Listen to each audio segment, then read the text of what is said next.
दोस्तों just imagine कैसा हो अगर एक आदमी को धरती के खंडरात में सदियों से छुपाया गया थॉर का हथौड़ा मिल जाए, जिसको टच करने पर उसमें ऐसी पावर्स आ जाएं जिनको रोकना मुश्किल ही नहीं नामुमकिन हो जाए। कुछ ऐसा ही हम देखने वाले हैं आज की फिल्म में, जिसका नाम है मॉर्टल। फिल्म के स्टार्ट में हम एक लड़के एरिक को देखते हैं जो कि एक वॉन्डरर था और जंगल में अकेला रहा करता था। उसकी बड़ी हुई दाढ़ी और लंबे बाल बिल्कुल एक भिखारी जैसे थे।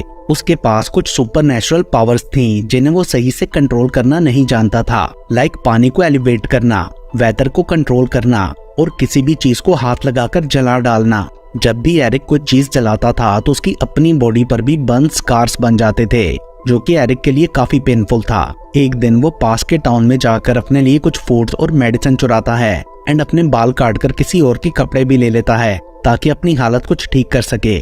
लेकिन वापस जंगल जाते हुए कुछ बदमाश लड़के उसका मजाक उड़ाकर तंग करते हैं। एरिक उन्हें इग्नोर करता है, मगर एक लड़का ओले उसके पास आकर और ज्यादा एम्बैरस करने लगा था। एरिक उसे वार्न करता है कि वो उसे टच ना करे, मगर फिर भी ओले नहीं रुकता, जिस पर वो एरिक की आइज में देखते ही नीचे गिर जाता है। उसके दोस्त ये देखकर शॉक्ड हो जाते हैं कि ओले की डेथ हो चुकी थी। एरिक वहां से भागने की कोशिश करता है, मगर उन लड़कों ने पुलिस बुला ली थी। इसके बाद सीन शिफ्ट होता है और हम एक यंग साइकोलॉजिस्ट क्रिस्टिन को देखते हैं। वो काफी सैड थी क्योंकि उसके एक पेशेंट ने अपनी जान ले ली थी और वो इसका जिम्मेदार खुद को मान रही थी। क्रिस्टिन अपनी फ्रेंड मार्गरेट को कॉल करके अपनी फीलिंग्स शेयर करती है कि तभी उसे पुलिस ऑफिसर हेनरिक की कॉल आती है। वो उसे पुलिस स्टेशन बुलाता है एरिक से इंटेरोगेट करने के लिए। हेनरिक को लगता है कि 3 साल पहले आर्डल में लगने वाली आग में भी शायद एरिक का ही हाथ था, जिसमें 5 लोग मारे गए थे। क्रिस्टिन वहां पहुंचकर एरिक के साथ काफी प्यार से बात करती है और पूछती है कि ओले के साथ क्या हुआ था, जिससे एरिक कंफर्टेबल होकर उसे अपने बारे में बताने लगता है कि वो किसी अनस्टॉपेबल सुपर पावर से पोजेस्ड है। पहले तो क्रिस्टिन को उसकी बात पर यकीन नहीं आता, लेकिन फिर एरिक उसे करके दिखाता है कि ये सब कैसे होता है। वो पानी को एलिवेट कराता है, टेबल को जला डालता है और फिर सडनली पूरे रूम का टेम्परेचर ही चेंज होने लगता है। पूरी बिल्डिंग में पावर आउटलेट्स बस्ट होने लगते हैं। उधर हेनरिक बाहर ओले की फैमिली को कन्विंस करने की कोशिश कर रहा था कि तभी अमेरिकन एम्बेसी से कुछ लोग एरिक को लेने वहां आते हैं। हेनरिक उन्हें लेकर अंदर आता है तो देखता है कि एरिक की पावर्स के थ्रू वहां बहुत प्रॉब्लम्स हो रहे थे और एरिक को रोकना बहुत मुश्किल हो चुका था। इस सबसे घबराकर क्रिस्टिन एरिक से बात करने की कोशिश करती है, जो एरिक को काफी अच्छा लगा था और फाइनली पहली बार एरिक अपनी पावर्स को कंट्रोल कर पाता है। सब ठीक होते ही क्रिस्टिन एरिक को एम्बेसी ऑफिसर्स के साथ जाने के लिए कन्विंस करती है, जिस पर वो मान गया था। वो खुद ही सिरिंज लेकर खुद को सिडेट करता है और वो लोग उसे हेलीकॉप्टर के थ्रू वहां से ले जाते हैं, मगर अनफॉर्चुनेटली उसे ऊपर जाते ही होश आ गया था और वो पैनिक करने लगता है। एजेंट हैथवे उसे काम डाउन करने की कोशिश करती है, मगर कोई फायदा नहीं होता। उसकी कंडीशन और ज्यादा वर्स हो रही थी और सडनली बाहर क्लाउड्स और थंडरस्टॉर्म बनना शुरू हो जाता है। एरिक ने वेदर को टोटली चेंज कर दिया था और फिर लाइटनिंग के हेलीकॉप्टर से टकराते ही हेडफोन्स पहने सब लोग शॉक लगने से बेहोश हो जाते हैं, जिससे हेलीकॉप्टर लेक के अंदर क्रैश कर जाता है। मगर एरिक इस क्रैश में सर्वाइव कर गया था। वो अपने साथ एजेंट हैथवे को भी किनारे ले जाकर बचा लेता है, लेकिन उसके होश में आने तक एरिक वहाँ से भाग चुका था। दूसरी तरफ क्रिस्टिन एरिक की वजह से काफी परेशान थी क्योंकि हर तरफ उसकी न्यूज चल रही थी। बट शॉकिंगली एरिक खुद ही क्रिस्टिन के पास पहुंचकर उससे हेल्प के लिए कहता है। क्रिस्टिन तुरंत उसे अपने साथ गाड़ी में ले जाती है क्योंकि यहाँ हर तरफ पुलिस एरिक को ही ढूंढ रही थी। क्रिस्टिन उसे लेक के पास अपनी फ्रेंड के कैबिन में ले जाने का डिसाइड करती है, जहाँ कोई उन्हें ढूंढ ना सके, और पूछती है कि उसके पास ही पावर्स कब से और कैसे आई। एरिक के फेस पर बर्न स्कार्स भी थे, इसलिए रास्ते में वो एक स्टोर से कुछ मेडिसिन लेने के लिए जाती है। पीछे से एरिक को पैनिक अटैक आ जाता है और गाड़ी में वापस जाने पर टेम्परेचर चेंज होने की वजह से क्रिस्टिन का सांस उखड़ने लगता है। इसलिए एरिक जल्दी से गाड़ी से उतरकर थोड़ा दूर चला जाता है ताकि क्रिस्टिन नॉर्मल हो सके। कैबिन पहुंचने पर उन्हें वो जगह काफी पसंद आती है, जो कि काफी पीसफुल थी। अंदर जाकर एरिक अपनी शर्ट उतारता है तो वहाँ भी बहुत ज्यादा बर्न मार्क्स थे, मगर क्रिस्टिन घबराने की बजाय उसकी केयर करते हुए ऑइंटमेंट लगाती है। उसका यूं एहसास करना एरिक को काफी अच्छा लग रहा था। वो क्रिस्टिन को अपनी पास्ट लाइफ के बारे में सब कुछ बताता है, जो कि 3 साल पहले की बात है, जब वो अपने रिलेटिव के साथ फार्म में रहा करता था और एक बार किसी आर्गुमेंट से एरिक को गुस्सा आ गया, जिससे पूरे घर को आग लग गई और एरिक ये देखकर वहां से भाग गया। वो दोबारा कभी वापस नहीं गया था और ना ही उसे कभी अपनी फैमिली की कोई खबर मिली। तब से ही वो जंगलों में भटक रहा था क्रिस्टिन को सब कुछ बता देने के बाद एरिक सुकून से सो जाता है और क्रिस्टिन मार्गरेट को कॉल करके सारी बात बताती है, जो आगे से कहती है कि एरिक को पुलिस के हवाले कर देना चाहिए क्योंकि वो क्रिस्टिन को भी हर्ट कर सकता है, मगर क्रिस्टिन उसकी बात रिफ्यूज कर देती है। मीनवाइल एजेंट हाथवे को हॉस्पिटल ले जाया गया था, जहां वो हेनरिक को एक्सप्लेन करती है कि एरिक सोसाइटी के लिए कितना खतरनाक है। वो उसे हेलीकॉप्टर के टेक ऑफ से 2 मिनट पहले और बाद की फुटेज दिखाती है कि एरिक की वजह से कैसे वेदर चेंज हो गया था और इसलिए उन्हें जल्द से जल्द एरिक को पकड़ना चाहिए। उधर एरिक के जागने पर क्रिस्टिन उससे पुलिस के पास जाने की बात करती है तो वो मान जाता है क्योंकि वो क्रिस्टिन के लिए और प्रॉब्लम्स क्रिएट नहीं करना चाहता था। लेकिन वेदर की सडन चेंजेस से क्रिस्टिन समझ जाती है कि ये एरिक के इमोशंस की वजह से है और वो खुद भी एरिक के क्लोज आ रही थी, इसलिए पुलिस की बजाय वो उसे उसके फार्म पर ले जाने का डिसाइड करती है। रास्ते में क्रिस्टिन को मार्गरेट और हेनरी की कॉल्स भी आ रही थी, मगर वो अपना फोन पानी में फेंक देती है ताकि एरिक सेफ रहे। उसके बाद आगे क्रिस्टिन एक गैस स्टेशन पर कुछ फूड आइटम्स लेने के लिए रुकती है, मगर वापसी पर एरिक कार में नहीं होता एंड टीवी पर उनके लिए वांटेड की न्यूज भी चल रही थी। इस सब से क्रिस्टिन काफी घबरा गई थी। एरिक को ढूंढने पर वो उसे स्टोर की बैक साइड पर मिलता है। वो कुछ खोया खोया सा लग रहा था। क्रिस्टिन उसे जल्दी से गाड़ी में बिठाकर वहाँ से निकल जाती है।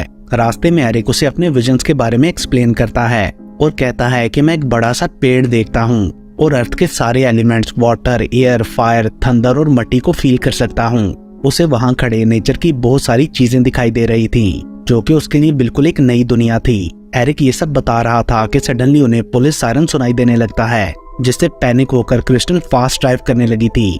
बट तभी उनकी गाड़ी का एक्सीडेंट हो जाता है, जिससे एरिक को शॉक लग गया था और लाइटनिंग वोल्टेजेस निकलने से गाड़ी खराब हो जाती है। उन दोनों को एक ट्रक ड्राइवर लिफ्ट देता है।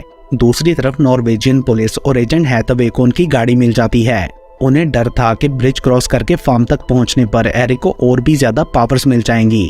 सो हेनरिक ब्रिज की दोनों साइड्स पर पुलिस को हाई अलर्ट कर देता है, जिसकी वजह से ट्रक ड्राइवर उन्हें छोड़कर भाग गया था और एरिक भी ट्रक से उतरकर हैंड्स अप कर लेता है। पुलिस ऑफिसर्स आहिस्ता आहिस्ता उसकी तरफ बढ़ने लगते हैं। उनके हाथों में गन्स थी। ये देखकर क्रिस्टिन आगे बढ़ते हुए उन्हें रोकने की कोशिश करती है, मगर वो लोग उसे पकड़कर रोड पर गिरा देते हैं, जिससे एरिक इमोशनल हो जाता है।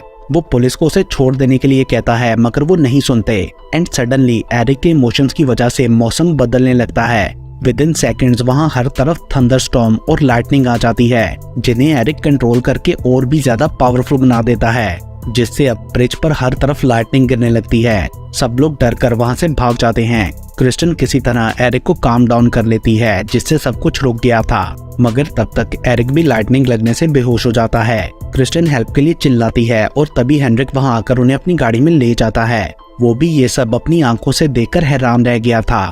वहाँ बहुत से सिविलियन लोग भी इस सब की वीडियोस बना रहे थे।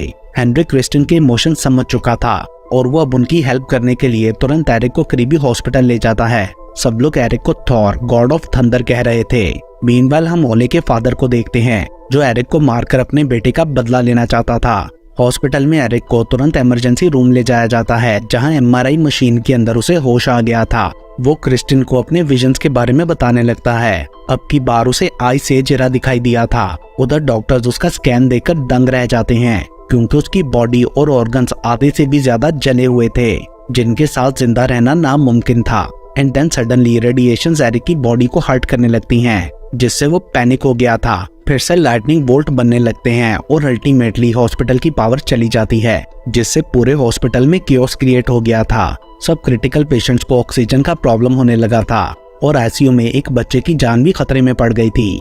एरिक उसे बचाने के लिए आईसीयू की तरफ चला जाता है, मगर हॉलवे में पीछे से ओले का डैड आ गया था और इससे पहले कि वो एरिक को शूट करता, हेनरिक उसे कन्विंस कर लेता है कि वो एरिक को जाने दे। एंड देन एरिक आईसीयू में उस बच्चे की चेस्ट पर अपना हाथ रखकर उसे रिवाइव कर लेता है। सब ये देखकर शॉक रह गए थे।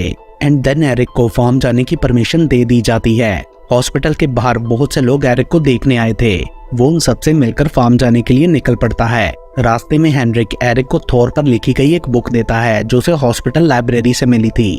क्रिस्टिन वो स्टोरी पढ़कर सुनाती है, जिसके अकॉर्डिंग थॉर की डेथ के बाद उसके बेटों ने धरती पर खंडरात बनाए थे और हेनरिक कहता है कि मे बी वो फार्म उन्हीं खंडरात में से एक हो और maybe Eric directly Thor के वारिसों में से एक हो। ये सुनकर एरिक और क्यूरियस हो गया था। देन उस फार्म में पहुंचकर क्रिस्टिन और हेनरिक उस चले हुए घर के अंदर चले जाते हैं, बट एरिक अपनी फैमिली को याद करते हुए थोड़ा हेसिटेंट फील कर रहा था लेकिन फिर कुछ देर बाद अंदर जाने पर वो एक जगह बैठ सा जाता है, जैसे वो जगह उसे अपनी तरफ खींच रही हो। वो दोनों उसे खड़ा होने में हेल्प करते हैं तो उन्हें वहाँ एक हेडस्टोन मिलता है जिस पर सिंबल्स भी बने थे। हेनरिक अपनी टीम को वहाँ खुदाई करने के लिए बुलाता है। मीनवाइल एजेंट हैथवे अपने आदमियों के साथ उस पूरे एरिया को घेर लेती है ताकि कुछ भी गड़बड़ होने पर वो एरिक को शूट कर दें। उधर टीम को वहाँ खुदाई के बाद एक गड्ढा मिलता है जिसके अंदर जाने पर वहाँ बहुत से रून स्टोन्स थे। आगे बढ़ने पर उन्हें नॉर्स गॉड का फैमिली ट्री भी मिलता है जिस पर 9 वर्ड्स कार्व थे। देन हेनरिक और क्रिस्टिन होल से बाहर आकर एरिक को अकेला वहाँ जाने देते हैं। एरिक वो पेड़ देखकर हैरान रह जाता है क्योंकि यही पेड़ उसे विजन्स में दिखाई देता था और तभी उसका हाथ अपने आप वहाँ रखे एक बड़े से स्टोन की तरफ बढ़ने लगता है, जिसे खोलने पर एरिक को ग्लव्स, बेल्ट और एक हैमर मिलता है जो कि असल में थोर के थे। यानी एरिक सच में ही देवता का अवतार था। उस हैमर को हाथ में लेते ही एरिक को अपने अंदर पावर फील होती है। आसमान से लाइटनिंग निकलती है जो हैमर से टकराते ही उसे दोबारा से एम्पावर कर देती है। एरिक ये सब पाकर बहुत खुश हो गया था। वो सारी चीजें लेकर ऊपर जाता है तो क्रिस्टिन खुशी से भागकर उसे हक करती है। एंड मीनवाइल एजेंट अपने स्नाइपर्स को शूट का ऑर्डर दे देती है, बट गोली क्रिस्टिन को लगती है जिससे वो फौरन ही मर जाती है। एरिक उसे रिवाइव करने की कोशिश करता है मगर बहुत देर हो चुकी थी। इस सब से एरिक के इमोशन डिस्टर्ब हो जाते हैं जिससे हर तरफ थंडर स्टॉर्म आ जाता है। एरिक बहुत ज्यादा गुस्से में आ चुका था जिससे तूफान और भी ज्यादा बढ़ने लगता है। ऑफिसर्स उसे शूट करने की कोशिश करते हैं मगर बुलेट्स हवा में ही फ्लोट करने लगती हैं। लोग अपनी जान बचाने के लिए वहां से भागने लगे थे। एरिक हैमर को ऊपर उछालता है जिसके अंदर थंडर स्टॉर्म से और ज्यादा पावर्स आ जाती हैं। एंड देन एरिक हर तरफ हैमर पॉइंट करके तबाही फैला डालता है। अब कोई उसे रोक नहीं सकता था क्योंकि उन्होंने उस अकेली इंसान को मार डाला था जो उसे रोक सकती थी। लास्ट सीन में पूरी दुनिया में ये न्यूज फैल जाती है और एरिक एक बार फिर से गायब हो चुका था और इसके साथ ही ये मूवी यहीं पर खत्म हो जाती है।